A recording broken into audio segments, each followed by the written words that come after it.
ما می‌خواهیم در این کشور وضعی به وجود آوریم که هر فردی از افراد مملکت در هر مقام و در هر شرایطی احساس کند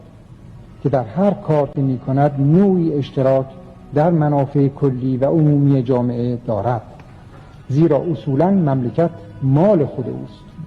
تناکنون می‌توانیم بگوییم که ما در آن برنامه به کشاورزی ایران اهمیت فوق‌العاده خواهیم داد و در حفظ منابع طبیعی و ایجاد محیط طبیعی سالم برای زندگی مردم ایران توجه مخصوص خواهیم کرد. برای تأمین این منظور نه تنها میباید تمام منابع طبیعی مملکت حفظ شود و آنچه از بین رفته مجددا احیا گردد، بلکه باید در ایجاد جنگل‌های جدید و مناطق سبز کوشش شود. از طرف دیگر برای پاک کردن آسمان ایران از آلودگی دودها میباید از منابع گاز مملکت استفاده بیشتری بکنیم و این وسیله را در دسترس استفاده مردم نقاط مختلف کشور قرار دهیم. باید این نکته را متذکر شویم که کشور ما در عین برخورداری از انواع منابع زمینی و زیرزمینی با یک عامل محدود کننده اساسی مواجه است و آن محدود بودن مقدار آب در کشور است که به هر حال حجم سالانه آن از اندازه معینی بیشتر نیست.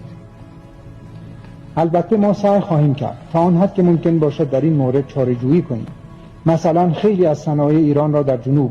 یعنی در سواحل خلیج فارس که در آن امکان تبدیل آب شور به آب شیرین وجود دارد تأسیس خواهیم کرد. معاهضا توجه بدین تنها عامل محدود کننده ما را ناچار می کند که دقیقاً تعداد جمعیتی را که می توانند به صورتی مرفه